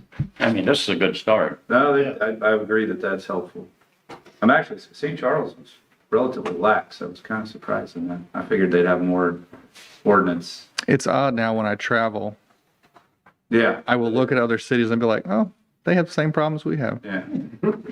Well, and they have an historic, an older historic downtown area and obviously a lot of new expansion.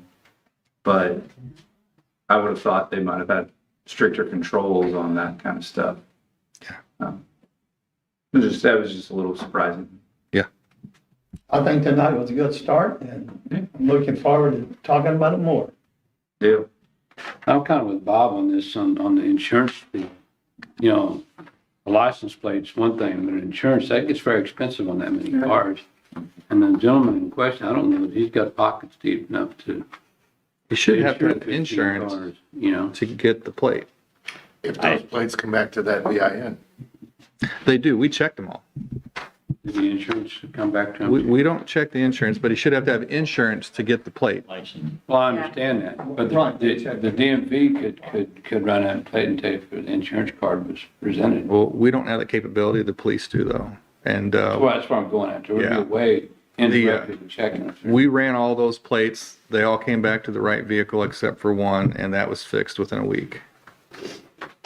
Dave, would, someplace like Washington be a good place to see what they're, I mean, that's historic town and, I think I checked it. It may not be on your report, but that's just the ones that I shared with you. right, Yeah, because you're right. It's a similar yeah, very situation. historic and.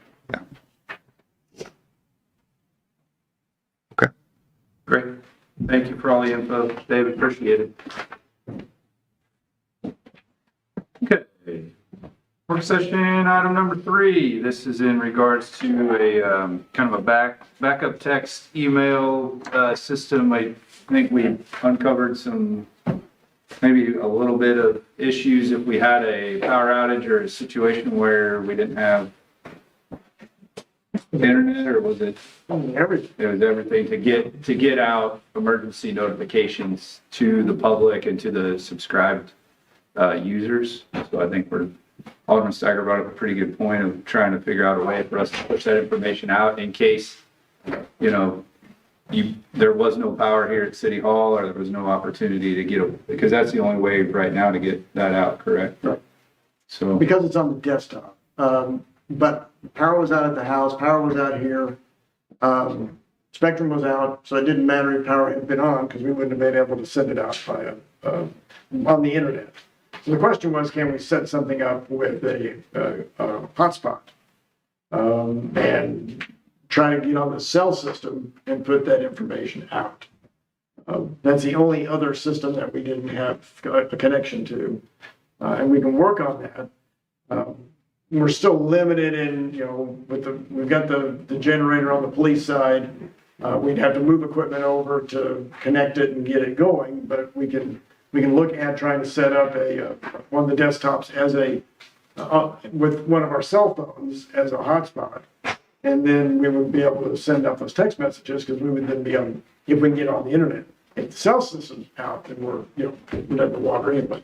But doesn't Genesis have a app that you can use from your phone to send out mass text? None of them have a sending. They all have a receiving type. Yeah, of course. They don't have one that you can send out. And it has to be on a desktop, because you've got 4 rows of information that you're coordinating to send those out. And I think that's why it isn't on, doesn't have an Sometimes app. on, okay. Yeah, I looked at Code Red and at Everbridge. Those were 2 of them that we also looked at. And they didn't have anything either on sending it.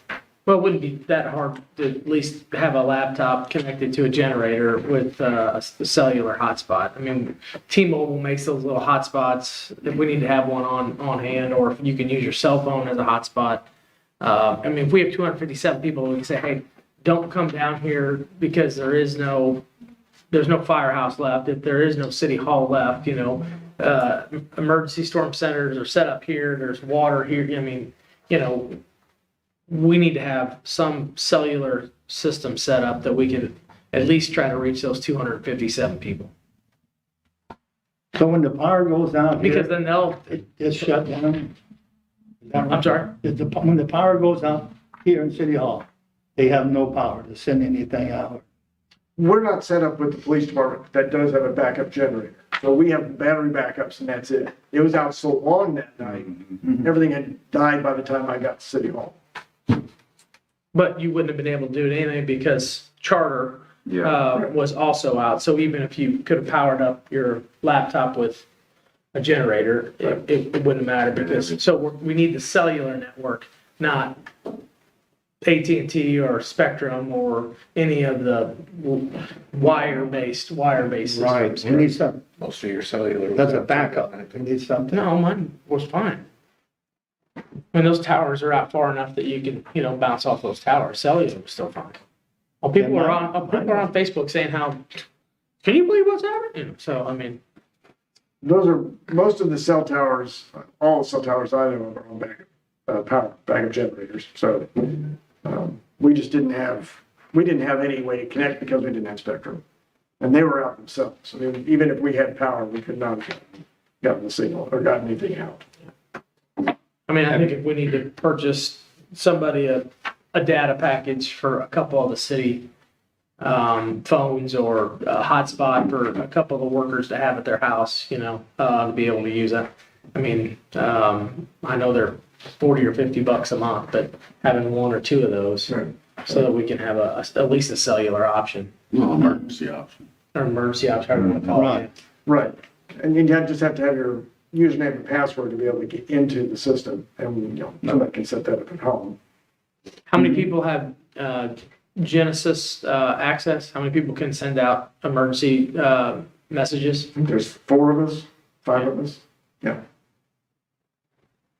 So, Okay. Really dumb question here, but why does not the city hall have a backup generator? It was not set up for the city hall site to have. It's for the police department to have the emergency power if the power went out. I mean, why don't we have one of our own? It's not large enough, so we wouldn't be able to expand it onto our site. We'd have to buy a new generator. and we were going to use the fire That's where I'm department. going, for the city hall to have their own generator. Well, we were going to use the fire department as our EOC. If we had a major disaster, the fire department's set up to be our emergency operations center. Yeah. So we wouldn't really probably be using city hall. Some of the staff would go out there and operate from the fire department.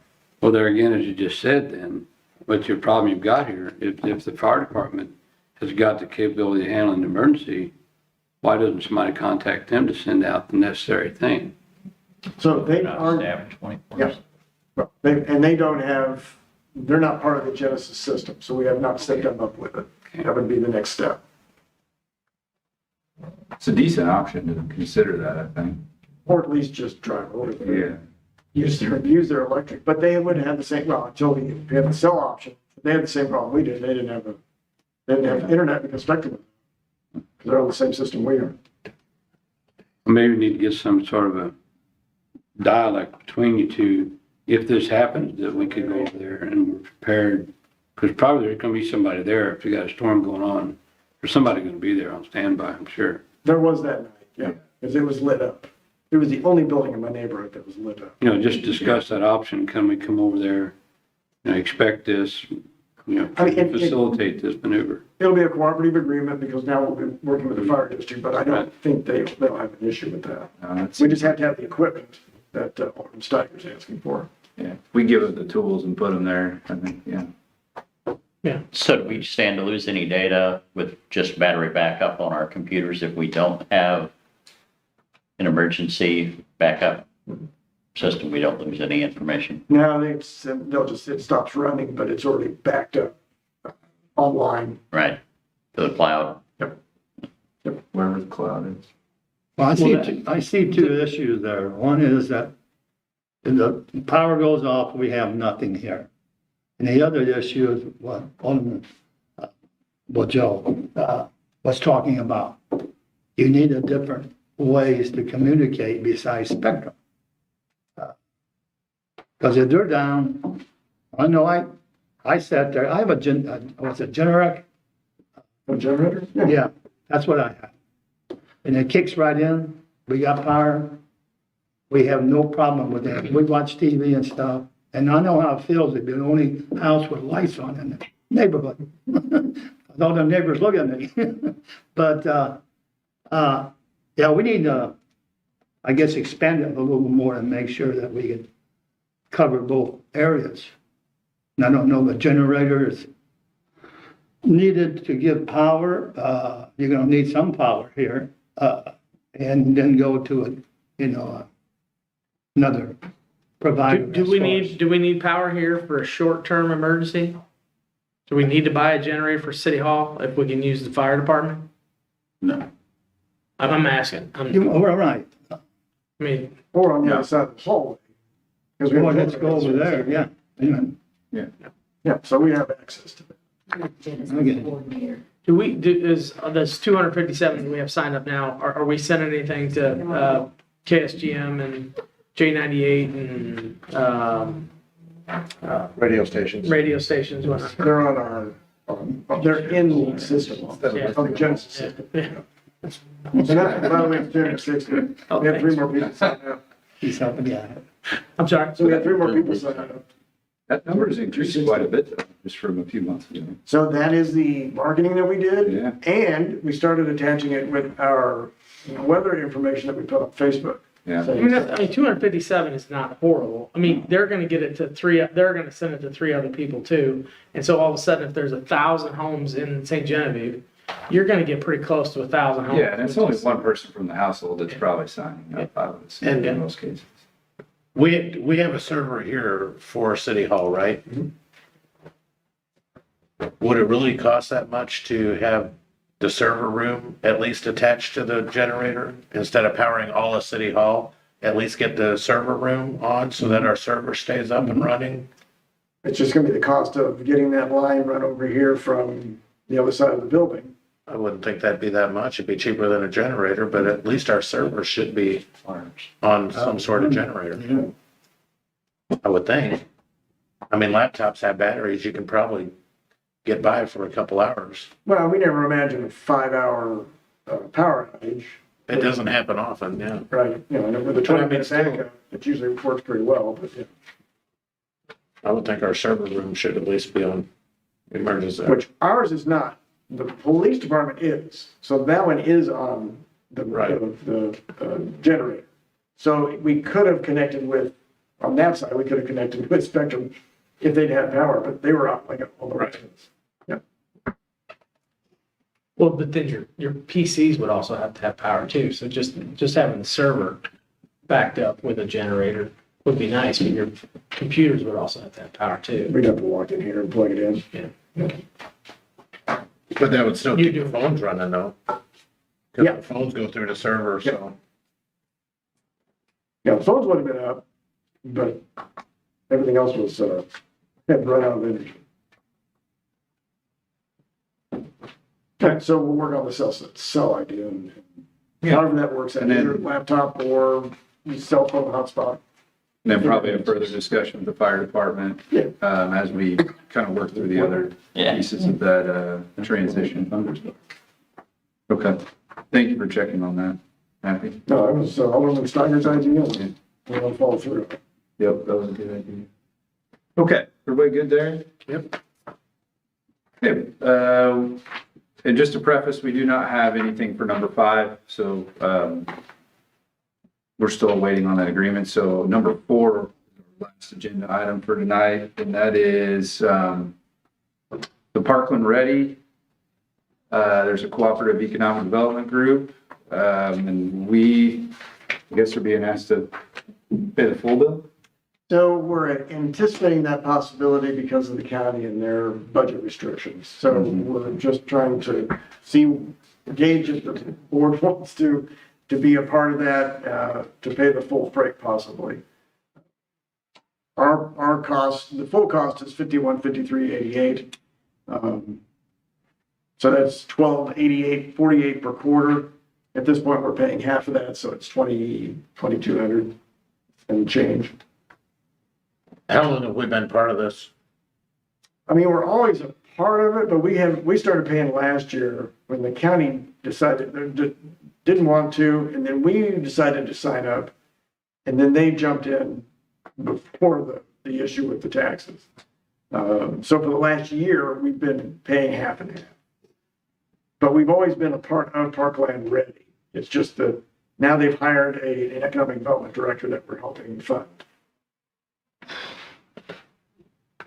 Well, I mean, we were, and this isn't a slam at the county or anything, but we had an economic development director at one time that we shared the cost with the county. They backed out and it was left with us. We couldn't afford it, so we did away with the position. I think Is it's this- even the chamber, I think the chamber even co-shared, co-paid for that too. Didn't they have three I think the bosses? chamber was in it too. I think they had- Well, that's why we're still paying 6,000 a year. Yeah. But is this, I think Scott and what he brings for the cost, I mean, this isn't $50,000. He's out there pounding the streets, looking for grants, looking for economic opportunities for different corporations that might want to move here. He's got currently our land for sale. It's not 50 grand, it's 5 grand. I think it's worth staying in for another year to see what Scott can develop.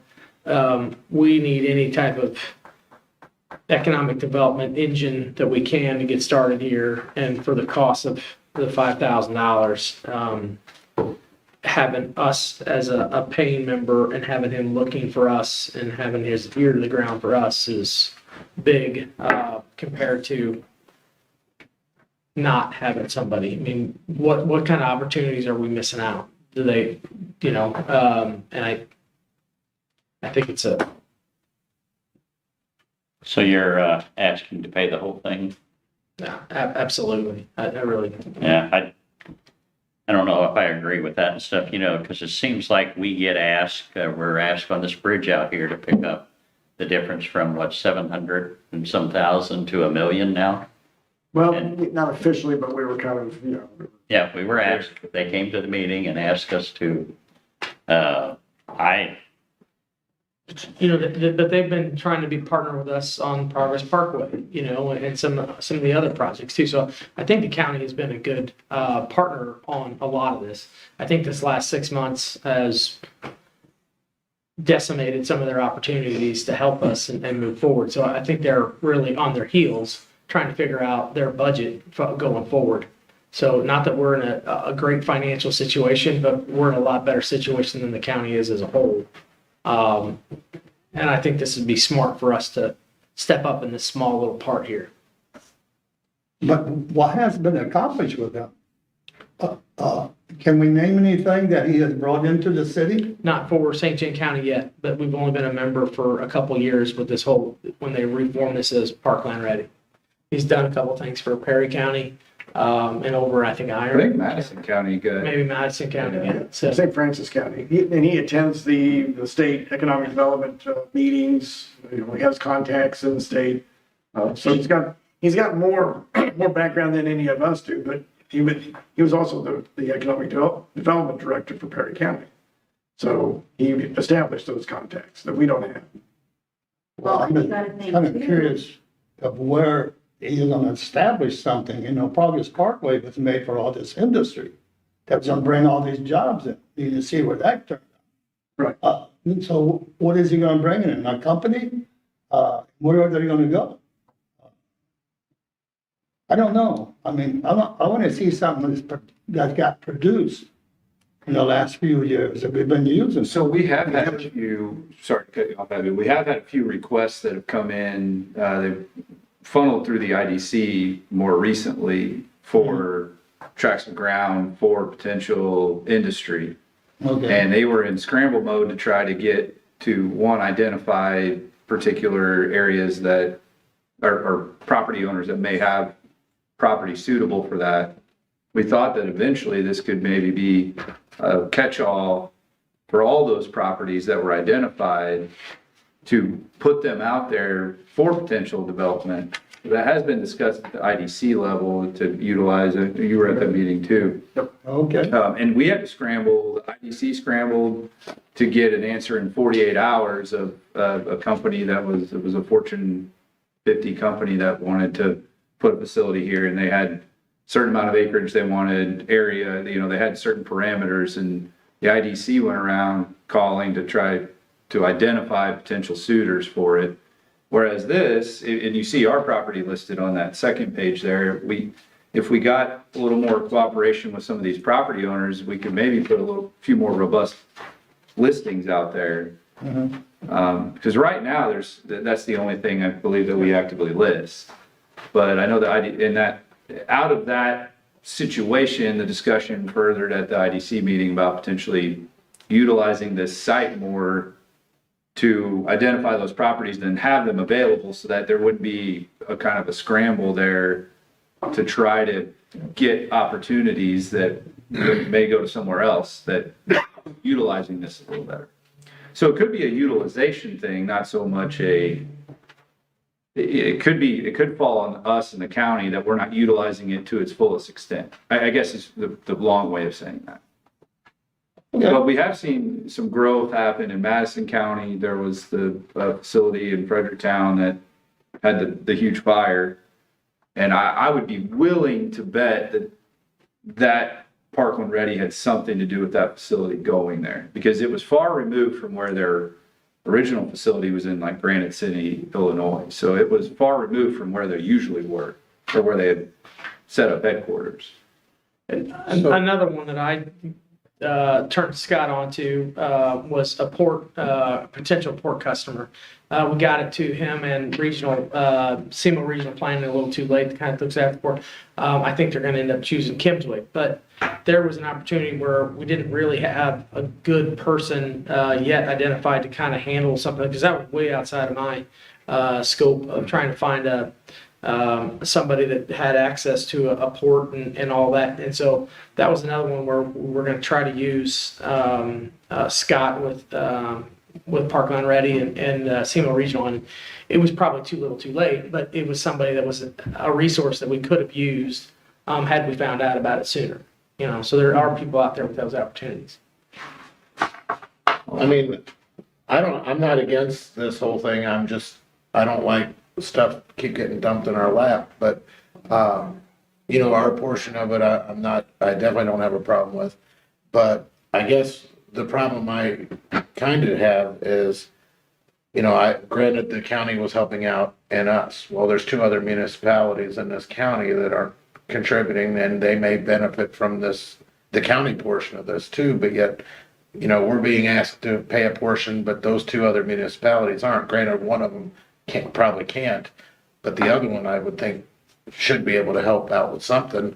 If we could reach out to them and see if they would have interest in joining also, which would maybe help lessen the burden of the county's portion. I don't have a problem with the deal, but I just don't like the stuff getting dumped in our lap that they're still going to benefit from.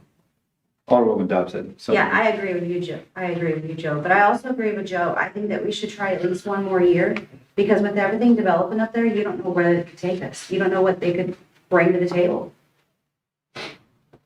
I think one more year. And if we pay the bill for 5 years and something does come out of it, that would probably pay for 5 years worth of that right there. So it may just be one of those slow burn kind of opportunities. Yeah. Economic development doesn't happen overnight. No. It takes time. No, it's Like marathon.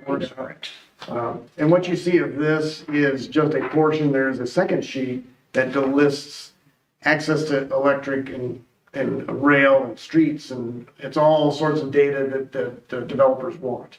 If we can get more of those on the website, get more of those out there into the system, then I think that would open up the potential of somebody else moving here. Yeah, I don't know who we could get. Yeah. And that's a good point. We are going to have some development hopefully beginning here There before is, too yeah. long. So that It's going is, to be appealing. yep, I agree. So the possibility of getting Scott together with IDA to talk about it, or IDC, I sorry, understand. would be good to Yeah, look at what those sites are and then get that data and put that together and get it published. I agree. So are we gonna, like Alderman Prince said, are we gonna go back and see how much money we're gonna have to pay?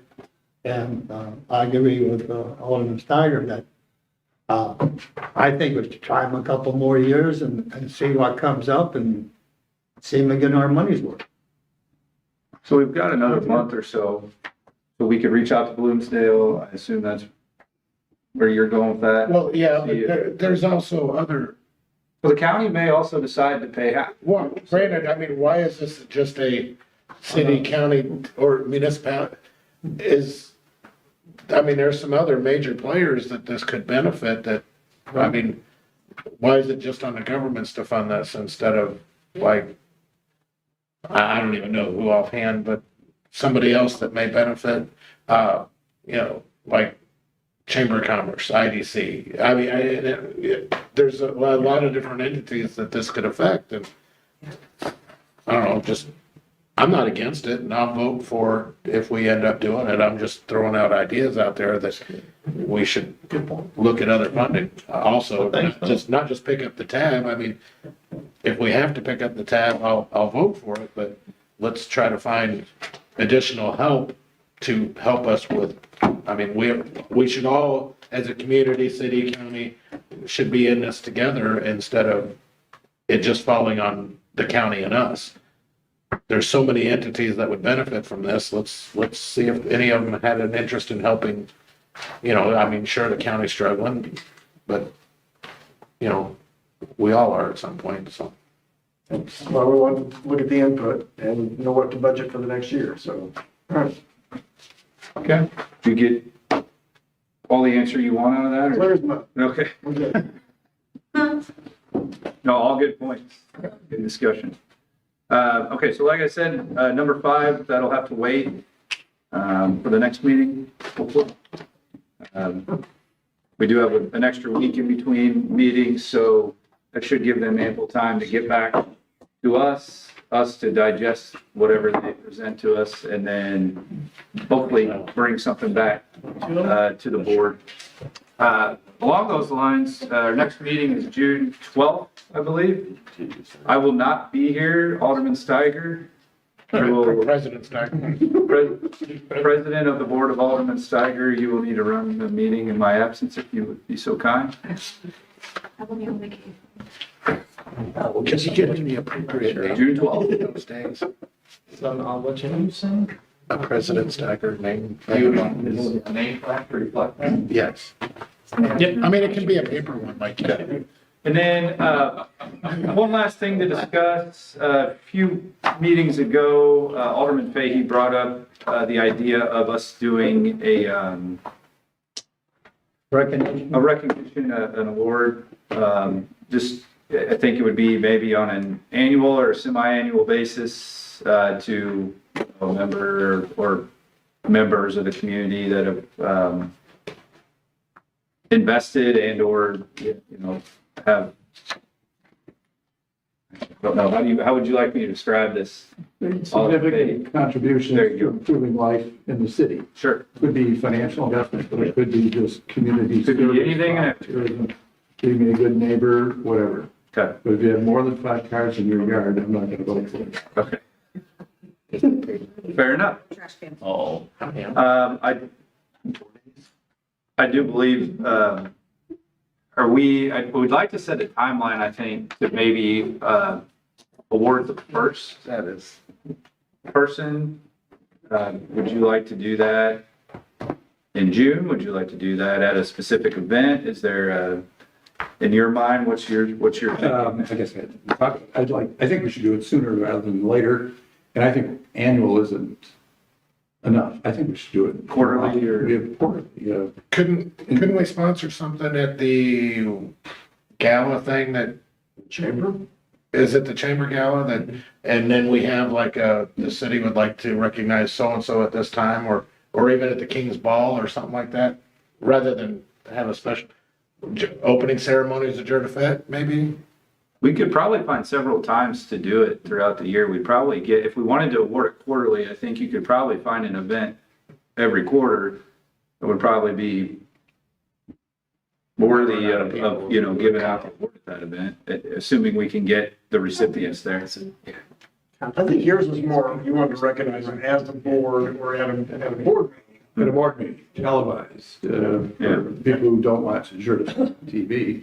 I think there's more of an impact there. It's a civic thing. The mayor is recognizing it. That's fine. It's by group of people, not just the mayor picking it out, but I think there should be a small subgroup who would agree that this person has met whatever our criteria are for doing it. And then they'd come here, put them on TV, shake their hand, and it's in the newspaper. So we could, like I mentioned, I won't be at the June 12th meeting, but we could pencil that in for June 26th. What do you think about that? And I think we should encourage Aldermen here, they know people in their own I'd ward, be- who's in town to Yeah. come forward with names. I'd like for that to be top of mind for everybody, if there's anybody who feels. And the mayor would choose some group of people to review and who's the first, second, third, fourth.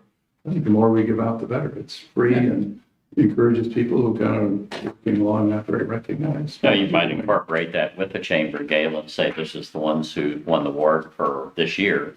Since they only do it once a year, here's the 4 from, right, a little extra. Sure. Yep.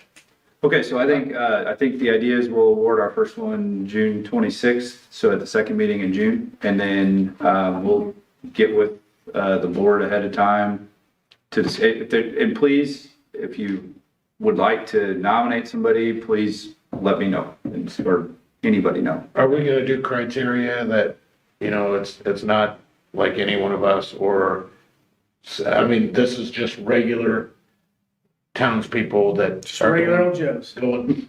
going above and beyond? I mean, like, cause we, like, our officers, I don't mind doing something for them or the fire department or all that, but are we gonna hold this to just regular residents, regular citizens, maybe even some outside? Yeah, I think people who are not recognized, don't have an official position, whatever, that's the one that has a big impact on it. Yeah, I mean, I would like to see it just regular people, not people that are like already assigned a committee or something like that. Yeah. Well, Alderman Fay mentioned that forming a committee. I'd gladly work on a committee with you and so we can set down rules or whatever, like on Prince is talking about, establish this. So everybody will know this is what we're going by. This is who would be eligible. And get everything together. Like, I think a quarter here would be pretty good. Like you said, they'd be televised, be recognition.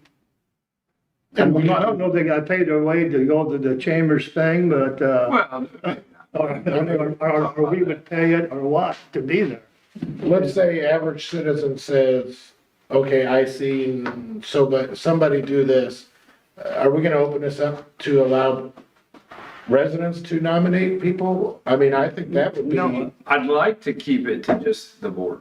I mean, if you want to work through your wards, like, if somebody reaches out to you in your ward and says, hey, so-and-so, I've noticed they've really done a lot. They'd be a great, and maybe as this award gains some momentum and we give it out a little bit, that might spur some people to think of other people as well. Well, that's the reason I'm saying that forming a committee to come back to you And then with their nominees. And then then decide who is gonna be recognized. Fine with that. Why not? I don't know if you guys were aware, but Alliance passed out an award I was invited to and stuff, one of their meetings and stuff. One of their employees during the flood saved, I think it was a woman and 2 kids. And the president of the company came down in a meeting, recognized them, gave them a little plaque thing and a cash thing. called the President's above. It was called the President's Award. Beyond what he'd done. So it'd be the mayor's award. Okay. All right, so that's the plan, I think, and we'll get with Alderman Ross, Alderman Fahey, and we'll start to work on our first recipient, and we will plan to hand that out at the June 26th meeting. Sound good? All right. If there's nothing else, I mean, we're gonna give the committee that you just formed sole discretion. It's not gonna have to go to us to vote on that. no. We don't bring it. But I would like to hear nominations from you. I want Just to, bring them back to. you guys are gonna have the pulse of the people. Well, I mean, I think between the 4 of you, you can decide it. It doesn't have to go through. Yeah, it won't, No. yeah, it wouldn't go through all that. Right. All right, Send your recommendations. we will adjourn. Thank you all.